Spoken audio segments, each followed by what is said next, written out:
నందిని తన బాత్రూంలో షవర్ కింద నిల్చుని స్నానం చేస్తూ ఉంది. తన శరీరం అంతా సబ్బు నురుగుతో నిండిపోయి ఉంటుంది. నందిని స్నానం చేస్తుంటుంది, కానీ తన మనసు ఇంకెక్కడో ఉంటుంది.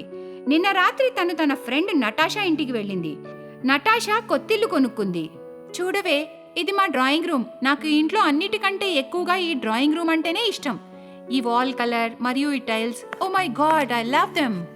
నటాషా ఒక్కొక్క రూమ్ చూపిస్తూ నందినిని బాత్రూంలోకి తీసుకెళ్తుంది. తన బాత్రూమ్ చాలా పెద్దగా ఉంటుంది. స్పెషల్లీ తన బాత్ టబ్, అక్కడి ట్యాప్స్ మరియు మిర్రర్ చాలా బాగుంటాయి. అప్పుడు Nandini, oh my god Natasha, నీ బాత్రూమ్ ఎంత బాగుందో, బ్యూటిఫుల్ గా ఉంది. నేను ఇంత అందమైన బాత్రూమ్ ఎక్కడా చూడలేదు. ఈ టబ్ అయితే చాలా చాలా బాగుంది అండ్ ఇట్స్ అమేజింగ్. ఇంకా ఈ sensor operated taps and showers చాలా చాలా బాగున్నాయి. అవును నందిని, సూపర్ గా ఉన్నాయి, కానీ చాలా డబ్బు ఖర్చయింది. నీకు తెలుసా, ఇలాంటి బాత్రూంలో స్నానం చేస్తే ఆ ఫీలే వేరుంటుందే. నందిని తన ఫ్రెండ్ ఇంటి నుండి తిరిగి వచ్చేస్తుంది, కానీ తన మైండ్లో ఆ ఇల్లే తిరుగుతూ ఉంటుంది. తను తన ఇంట్లో కూడా ఇలాంటి బాత్రూమే కావాలని అనుకుంటుంది. నందిని భర్త ఆయుష్మాన్ ఆఫీస్ పని మీద బెంగళూరుకి వెళ్తాడు. అతను తిరిగి వచ్చేసరికి, నాకు సేమ్ టు సేమ్ అలాంటి బాత్రూమే మన ఇంట్లో కావాలి. నువ్వు అలాంటి బాత్రూమ్ కట్టించే వరకు నేను నీతో మాట్లాడను, నేను స్నానం కూడా చేయను. అరే అదేంటి అదంతే. నందిని, నీకు తెలుసు కదా, నేను నీతో మాట్లాడకుండా ఒక్క నిమిషం కూడా ఉండలేను. కానీ బాత్రూమ్ కట్టించడానికి టైం పడుతుంది కదా. సరే, కానీ ఒక్క వారంలో నాకు అలాంటి బాత్రూమే కావాలి. అలా ప్రామిస్ చేసి మరుసటి రోజు నుండే తన బాత్రూమ్ కట్టించడం మొదలు పెడతాడు. ఒక వారంలో తన బాత్రూమ్ రెడీ అవుతుంది. మెరుస్తున్న కళ్ళతో నందిని తన బాత్రూమ్ ని చూసి భర్తని హత్తుకుంటుంది. నిజంగా నేనంటే నీకు చాలా ప్రేమ. I love you so much. I love you too Nandini. Shahjahan అతని భార్య కోసం తాజ్ మహల్ కట్టిస్తే నేను నీ కోసం ఒక బాత్రూమ్ కట్టించలేనా? నందిని తన బాత్రూంలో స్నానం చేస్తూ దాని అందాన్ని ఆస్వాదిస్తూ ఉంటుంది. బాత్రూమ్ టైల్స్, పెద్ద టబ్, సెన్సార్ ట్యాప్స్లని ఎలా చూస్తుందంటే ఒక ప్రేమికురాలు తన ప్రేమికుణ్ణి చూసినట్టుగా. కానీ సడన్ గా తన దృష్టి గోడపై ఉన్న కాక్రోచ్ పై పడుతుంది. తను గట్టిగా అరుస్తుంది. ఆ అరుపు శబ్దానికి నందిని నిద్ర చెడిపోతుంది. కళ్ళు తెరిచి చూస్తే తన బెడ్ పైన ఉన్న ఫోన్ మోగుతూ ఉంటుంది. ఫోన్ స్క్రీన్ పై ఆయుష్మాన్ కాలింగ్ అని ఉంటుంది. ఎక్కడున్నావు? ఫోన్ ఎత్తవేంటి? నేను నందిని ఇదంతా కల కంటుంది, కానీ తనకి ఆ కలని నిజం చెయ్యాలని ఉంటుంది. 2 రోజుల తర్వాత ఆయుష్మాన్ బెంగళూరు నుండి తిరిగి వస్తాడు. నందిని, నీతో ఇదే పెద్ద ప్రాబ్లం. నిన్ను నువ్వు అందరితో కంపేర్ చేసుకుంటావు. నీ ఫ్రెండ్ నటాషా చాలా రిచ్, ఆమె భర్త చాలా డబ్బులు సంపాదిస్తాడు. కానీ నా దగ్గర అంత డబ్బు లేదు కదా. చూడు, నాకు లెక్చర్ ఇవ్వకు, నేను చెప్పించేయి. ఇంపాసిబుల్ నందిని, నా దగ్గర అంత డబ్బు లేదు.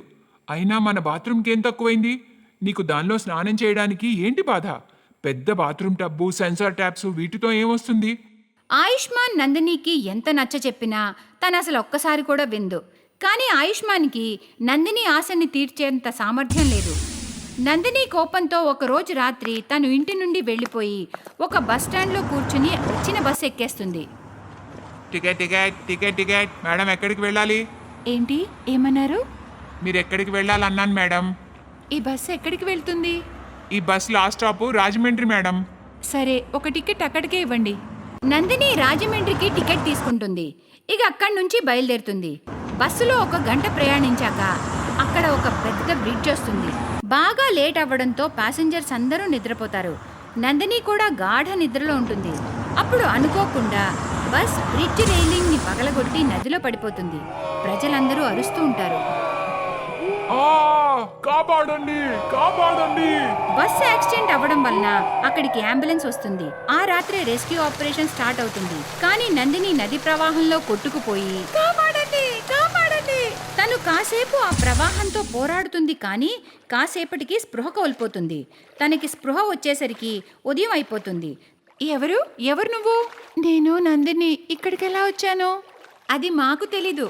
మేము ఉదయాన్నే ఇక్కడికి స్నానం చేయడానికి వచ్చినప్పుడు నిన్నిక్కడ స్పృహ కోల్పోయి ఉండడం చూసి నిన్ను ఒడ్డుకు తీసుకొచ్చాం.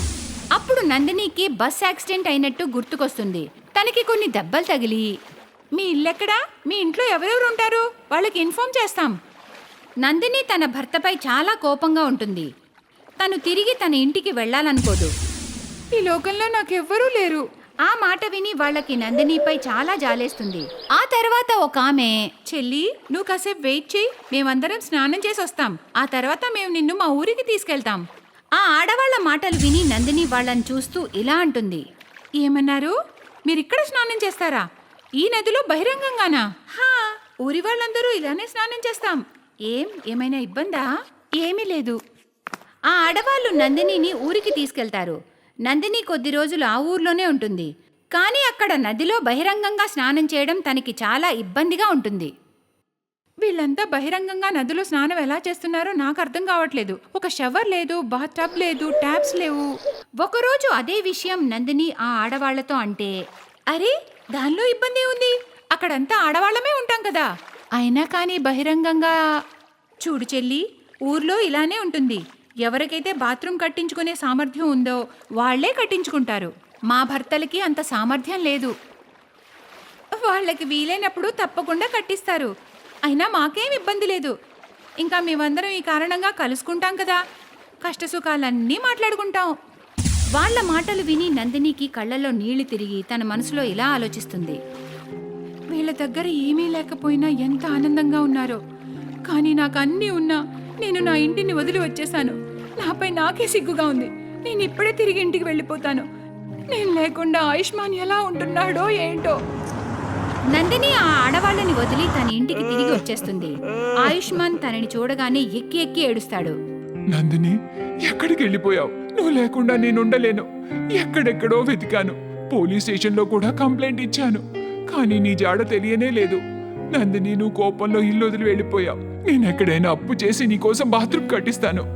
వద్దు ఆయుష్మాన్, వద్దు. నువ్వు ఏడవకు. నేను ఇల్లు వదిలి వెళ్ళిపోయి చాలా పెద్ద తప్పు చేశాను. కానీ నిజం చెప్పాలంటే ఇల్లు వదిలాకే నా కళ్ళు తెరుచుకున్నాయి. నన్ను క్షమించు ఆయుష్మాన్, నిజంగా నన్ను క్షమించు. అలా అని నందిని గట్టిగా ఏడుస్తుంటుంది. అప్పుడు ఆయుష్మాన్ తనని హత్తుకుంటాడు. జమీందార్ ఈరోజు తన తప్పుకి సిగ్గుపడతాడు. ఈరోజు ఆయన ఇంటి గౌరవంపై మచ్చపడేలోపు తప్పించుకున్నాడు. చౌదరి గారు, బ్లాక్మెయిల్ చేసే ఆ 2 గుండాల్ని మేం పట్టుకున్నాం. వాళ్ళు వీరపురంపై ఎప్పటినుండో కన్నేసుంచారు. మరియు మీ ఊరి గ్రామ పాడవాళ్ళు బహిరంగంగా స్నానం చేస్తారని కూడా వాళ్ళకి తెలుసు. కానీ మీ చిన్న కోడలు సుధా చేసిన ధైర్యానికి తప్పకుండా మెచ్చుకోవాలి. ఆ గుండాలపై మా పోలీస్ స్టేషన్లో రిపోర్ట్ చేసింది. దానికి మనం తప్పకుండా అభినందించాలి. నేను మీకు ఎన్నిసార్లు చెప్పానండి, ఇంటి కోడళ్ళు బహిరంగంగా స్నానం చేయడం మంచిది కాదని. మీరు నా మాట వింటే కదా. నేను మాత్రం నా కోడళ్ళకి ఇంట్లోనే స్నానం చేసే ఏర్పాటు చేస్తాను. వీరాపురం గ్రామంలోని ఇళ్లల్లో స్నానం చేసే వ్యవస్థ ఉండదు. దానివల్ల గ్రామంలోని ఆడవాళ్లు బహిరంగంగా స్నానం చేయక తప్పదు. అరే ఓ కొత్త కోడలా, ఇంకా నిద్ర లేవలేదా ఏంటి? స్నానానికి నదికి వెళ్ళాలి. అక్క, నదిలో స్నానం చేయాలా? కానీ బహిరంగంగా స్నానం చేసేటప్పుడు ఎవరైనా చూస్తే? సుధా, ఈ గ్రామంలో ఆడవాళ్లు బహిరంగంగానే స్నానం చేస్తారు. అయినా కానీ గ్రామ ప్రజలకి తెలుసు, ఆడవాళ్లు స్నానానికి వెళ్లే సమయానికి గ్రామంలో మగవాళ్లు ఆ దరిదాపుల్లో కూడా రారు. సరే, ఇంకా లేట్ చేయకు. ఈ సమయంలో నది ప్రవాహం శాంతంగా ఉంటుంది. త్వరగా వెళ్ళి స్నానం చేసి వచ్చేద్దాం. మాలిని మరియు సుధా నదికి స్నానం చేయడానికి వెళ్తారు. గ్రామంలోని చాలా మంది ఆడవాళ్లు అక్కడ నదిలో స్నానం చేస్తూ ఉంటారు. సుధాకి చాలా సిగ్గుగా అనిపిస్తుంది. మాలిని అక్క, నాకు చాలా ఇబ్బందిగా ఉంది. ఒకవేళ ఎవరైనా చూస్తే మన పరువు మట్టిలో కలిసిపోతుందక్క. అరే, ఎందుకు భయపడుతున్నావు కోడలా? మేమిక్కడ ఇన్నేళ్లుగా స్నానం చేస్తున్నాం. మరి మమ్మల్ని ఇప్పటి వరకు ఎవ్వరూ చూడలేదు. ఇక ఇప్పుడు ఎవరు చూస్తారు? చౌదరి గారికి అందరూ భయపడతారు. ఇటువైపు ఒక్క మగవాడు కూడా రాడు. సుధాకి చాలా ఇబ్బందిగా అనిపిస్తుంది. కానీ ఏం చేస్తుంది? తను మాలిని మరియు తోటి ఆడవాళ్లతో నదిలోకి దిగాల్సిందే కదా. అతి కష్టంగా సుధా నదిలో స్నానం చేసి ఇంటికి వస్తుంది. ఆ తర్వాత రోజు తను మాలిని మరియు గ్రామంలోని తోటి ఆడవాళ్లతో కలిసి స్నానం చేస్తూ ఉంటుంది. మెల్లమెల్లగా సుధాకి నదివైపుకి ఎవరూ రారు అని నమ్మకం కుదిరాక తను కొంచెం నార్మల్ అవుతుంది. కానీ ఒకరోజు ఆడవాళ్ళందరూ నదిలో స్నానం చేస్తుండగా, అక్క, మనల్ని ఎవరో చూస్తున్నారనుకుంటా. లేదు లేదు, ఇదంతా నీ భ్రమ. నీకు ఇంకా భయం పోలేదనుకుంటా. త్వరగా స్నానం చేయి, ఇంటికి వెళ్ళిపోదాం. మరుసటి రోజు కూడా సుధాకి అలానే అనిపిస్తుంది. అక్క, నేను చెప్తున్నాను కదా, ఎవరో మనల్ని చూస్తున్నారు. నాకు ఇన్నిసార్లు తేడాగా ఎందుకు అనిపిస్తుంది? అరే ఓ కోడలా, నువ్వు అనవసరంగా భయపడుతున్నావు. మనల్ని స్నానం చేస్తూ చూసేంత ధైర్యం ఎవ్వరికీ లేదులే. అది నిజమే. ఆ గ్రామ ప్రజలకి ఆ ఊరి ఆడవాళ్లు స్నానం చేయడం చూసే అంత ధైర్యం ఎవ్వరికీ లేదు. అయితే వాళ్ళందర్నీ చూసేది ఎవరై ఉంటారు? అరే గగన్, ఈ ఊరు చాలా బాగుందిరా. నువ్వు మంచి ఊరినే కనిపెట్టావు. బహిరంగంగా స్నానం చేసి ఈ గ్రామ ఆడవాళ్ళని చూస్తుంటే నా ఫోన్లో మంచి మంచి ఫోటోలు తీశానురా. అదే కదా, నేను మంచి గ్రామాన్ని కనిపెట్టాను కదా. ఇప్పుడు ఈ ఫోటోలన్నీ వాడే సమయం వచ్చేసిందిరా. ఈ ఊరి జమీందార్ చౌదరి గారి ఇద్దరు కోడళ్ళు కూడా ఈ ఆడవాళ్లతోటే స్నానం చేస్తున్నారు. చౌదరి కోడళ్ళని బ్లాక్మెయిల్ చేసి మంచిగా డబ్బు, బంగారం, నగలు డిమాండ్ చేద్దాం. ఈ ఊరి అమాయకపు కోడళ్ళు ఎవ్వరికి ఏమీ చెప్పర్లే. అయితే సరే, ఏదో ఒక రోజు వాళ్ళని దారిలో ఆపి ఫోటోలను చూపిద్దాం. ఇంకా ఆలస్యం దేనికి?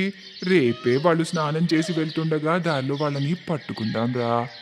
మరుసటి రోజు మాలిని మరియు సుధా స్నానం చేసి ఇంటివైపుకి వెళ్తుండగా నదికి కొంచెం దూరంలో జగన్ మరియు గగన్ అనే ఇద్దరు వెధవలు వాళ్ళ దారిని అడ్డుకుంటారు. ఇక ఇద్దరికి వాళ్ళ ఫోటోలు చూపిస్తారు. ఇద్దరు కోడళ్ళు భయపడిపోతారు. మీ ఫోటోలు గ్రామంలో ఎవ్వరూ చూడకూడదనుకుంటే మీరు మేం చెప్పినట్టు ఇద్దరు చెయ్యాల్సిందే. నేను చెప్పింది మీ ఇద్దరికి అర్థమైంది కదా? లేదు లేదు, ఈ ఫోటోలు ఎవరికీ చూపించొద్దు. మీకేం కావాలి మాకు సూటిగా చెప్పండి. మేము ఈ ఫోటోలు ఎవ్వరికీ చూపించకుండా ఉండాలంటే రేపు మధ్యాహ్నం లోపుగా 2 లక్షల రూపాయలు బంగారపు నగలు ఒక బ్యాగ్లో నింపి ఎవ్వరికీ తెలియకుండా మీ ఇద్దరు మాకు తెచ్చివ్వాలి. సరే, మేము రేపు మధ్యాహ్నం లోపు మీరు అడిగినవి తెచ్చిస్తాం. కానీ కానీ అప్పటి వరకు ఈ ఫోటోలు ఎవ్వరికీ చూపించకూడదు. మాలిని చాలా భయపడిపోతుంది. వాళ్ళిద్దరూ ఇంటికి వెళ్ళిపోతారు. మాలిని అక్క, మనం తప్పు చేస్తున్నాం. అన్యాయానికి తల వంచడం పిరికితనం. మనం అన్యాయాన్ని ఎదిరించాలి. ఆ నేరస్తులకు శిక్ష పడాల్సిందే. వాళ్ళ డిమాండ్లను తీర్చి మనం వాళ్ళని ఇంకా ఎంకరేజ్ చేస్తున్నాం అక్క. ఇవాళ మనతో చేస్తున్నారు, రేపు ఇంకెవరితో అయినా చేస్తారు. మరి మనం ఏం చేయగలం సుధా?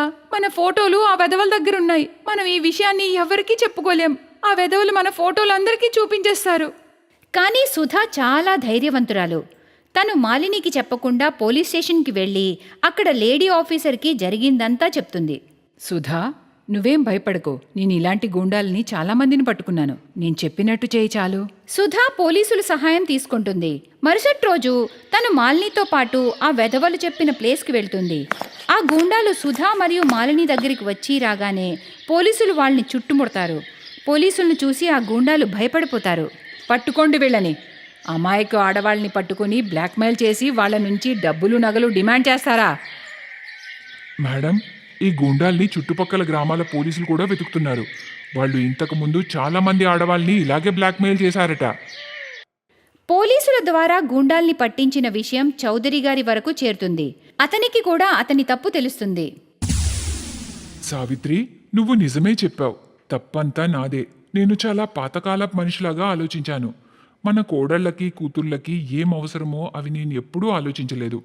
నేను ప్రమాణం చేస్తున్నాను, ఈ గ్రామంలో ప్రతి ఇంటికి స్నానం గది కట్టిస్తాను. ఇంకెప్పుడు ఏ కోడలికి కానీ కూతురికి కానీ ఇలా జరగకూడదు. సుధా, ఇవాళ నీ వల్ల మనం ఎంత పెద్ద ప్రాబ్లం నుంచి తప్పించుకున్నామో. అక్క, ఇది నా బాధ్యత. నేను ఈరోజు చేసిన ధైర్యానికి మన గ్రామం ఆడవాళ్ళకి బయట స్నానం చేసే అవసరం లేకుండా పోయింది. చాలా ఆనందంగా ఉందక్క. వీరాపురం గ్రామం ఆడవాళ్లు సుధని చాలా అభినందిస్తారు. ఇవాళ అందరి ఇళ్లల్లో బాత్రూమ్స్ ఉంటాయి. ఆ గ్రామం ఆడవాళ్లు బహిరంగంగా స్నానం చేయడం మానేస్తారు. Thanks for watching.